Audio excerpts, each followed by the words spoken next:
Coba fitur dengarkan berita di News Plus aplikasi RCTI Plus.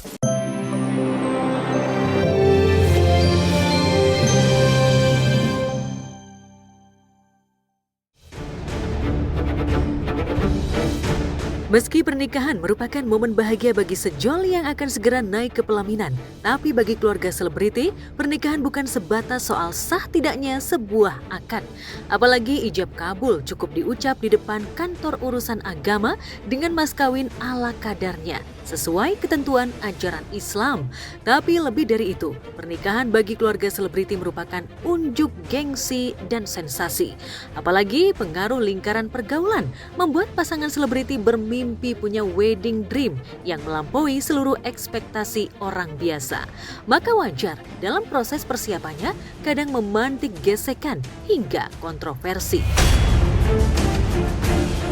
Nah ini semua nih karena berita-berita sepotong-potong nih ya kan. Jadi kemarin tuh sempatnya sepotong-potong nih ya. Udah gitu mungkin karena tayangannya tidak mendengar pertanyaannya apa ya kan. Nah itu beritanya netizen dan juga mereka yang bikin berita. Ya kan pernikahan bukan resepsi kan. Pernikahan itu adalah ketika saya nikahkan kamu dengan anak saya bla bla bla. Itu yang paling inti. Tempatnya di sebuah hotel. Di Jakarta atau Jakarta. Tak mau kalah dengan Luna Maxim, Al dan Alisa pun berusaha sekuat tenaga mempersiapkan pernikahan impian mereka. Selain ingin segegap gempita pesta Luna Maxim, sejoli ini juga ingin mengikuti pesta kakak Alisa yang dihelat secara intimate belum lama ini di kota nan romantis Paris, Perancis. Namun, sebagai anak yang berbakti pada orang tua, Al Ghazali juga harus manut pada keinginan ayahnya Ahmad Dhani yang ingin mengadakan ritual pernikahan sesuai adat Jawa, terutama saat prosesi ngunduh mantu. Mewah sih enggak ya, cuman ya sangat kental dengan kebudayaan gitu kan. Dia udah punya plan sendiri guys, kayaknya. Mau tahu aja gitu aja. Nggak tahu.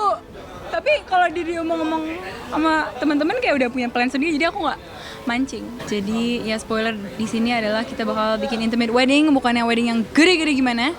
But that's what is important for us. Aku seneng dapat menantu Alisa ya gitu loh. Karena dia amat sangat kayak Mas Irwan. Jadi orangnya sangat detail dan sangat planner. Jadi dia ngatur semuanya, kita cuma tinggal anak-anak maunya apa, Alisa maunya apa, kita tinggal support aja. Untuk rencana ngunduh mantu di tanggal 20 Juni 2025 itu, Dhani kabarnya sudah punya konsep sendiri.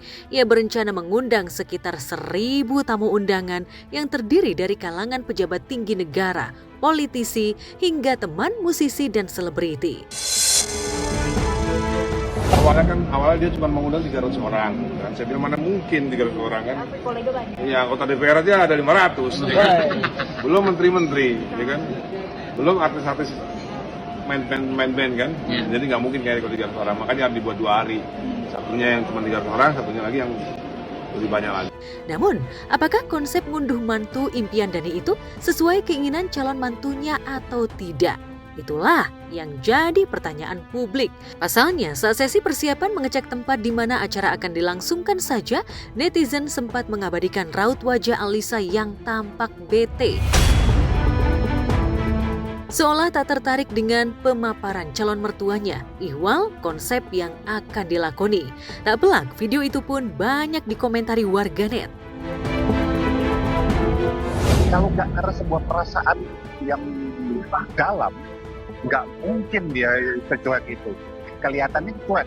Buat saya dia sebel sih dan marah. Alisanya terpaksa untuk berada di situ dan mereka nggak nyaman sehingga dia memfokuskan diri pada handphone. Yang ngomong calon bapak mertua. Ya sebenarnya lebih ke Alisanya. Saya lebih sering ngasih wejangan ke Alisa. Kenapa mungkin Pak Dep? Lebih ke Alisa itu kenapa mungkin Pak Dep? Ya sebagai wanita kan harus lebih bersabar. Ini ya, pokoknya apapun kita jangan mudah-mudah menghujat orang karena kita sendiri bukan manusia yang luput dari dosa. Yang pasti kita sebagai manusia bijaklah untuk berpendapat. Jangan sampai kita menghujat orang tapi suatu saat kita sendiri yang dihujat. Jadi berbijak-bijaklah kita menjadi manusia. Jangan merasa dirinya paling suci atau yang merasa dirinya paling pemegang kunci surga. Satu pihak, yaitu Ahmad Dhani, merasa nervous bahwa acara yang disiapkan yang diharapkan dihadiri oleh ibunya anak-anak itu tidak hadir, dan saya rasa Ahmad Dhani tahu pasti kenapa dia tidak hadir.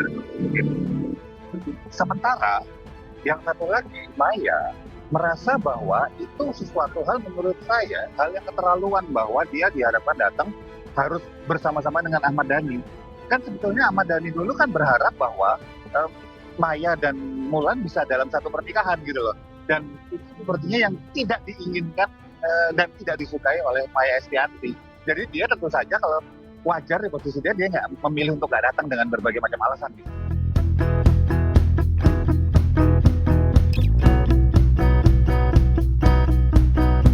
Di tengah tanda-tanda perselisihan kecil jelang acara pernikahan sudah mencuat dalam keluarga Dhani dan Maya.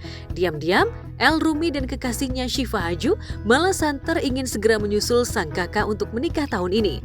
Sejoli ini bahkan sudah mempersiapkan konsep acara dan tanggal serta bulan yang akan dipilih. Tapi karena anak paling tengah rencana pernikahan El, kabarnya tak terlalu diributkan Dhani dan Maya. Tapi Dhani dan Maya sudah memberi restu pada El untuk segera menyusul. Lantas benarkah kini El tengah mempersiapkan pernikahannya di tengah kakak kandungnya tengah sibuk menyusun konsep acara? Pernikahan Al bukan Al Akbar. Oh iya. Enggak, belum. Doain aja. Yang pertama aja belum nikah, masa yang kedua langsung. Yang pertama dulu lah. Setahun doang. Enggak lah. Ada katanya El mau nyusul juga. Tahun depan lah. Isyarat jika El dan Syifa tengah bersiap akan menyusul sang kakak naik ke pelaminan, terendu setelah Maya memposting foto jadul bersama putra keduanya itu. Kabar itu kian terang setelah Maya membubuhkan caption doa agar persiapan El Syifa berjalan lancar. Lantas benarkah El sudah hakul yakin dengan keputusannya menikah dengan Syifa Haju? Ya makin semangat dong. Masih Doain aja. Dhani boleh jadi lebih fokus untuk persiapan pernikahan Al ketimbang sibuk memikirkan rencana pernikahan El dan Syifa. Pasalnya, selain tanggal acara pernikahan Al dan Alisa sudah di depan mata, pernikahan Al merupakan acara pertama dalam fase hidup Dhani yang sebentar lagi akan jadi ayah mertua. Maka wajar jika persiapan pernikahan Al lebih difokuskan Dhani ketimbang El. Sementara Maya yang tahu mantan suaminya lebih punya peran dominan dalam mempersiapkan pernikahan si sulung, disebut-sebut lebih memilih meluangkan energi dan pikirannya untuk memperhatikan persiapan pernikahan putra keduanya. Lantas benarkah Maya dan Dhani tengah berbagi tugas mendampingi dua anak yang sama-sama punya rencana melepas masa lajang di tahun yang sama? Atau sebaliknya, Maya lebih dekat dengan El ketimbang Al? Pun sebaliknya Dhani. Mungkin karena anak pertamanya ayah juga, anak pertamanya bunda juga. Jadi kita lihat nanti aja lah kayaknya acaranya. Aku sih jujur nggak terlalu ikut ngurusin acaranya ya, aku cuman datang paling fitting.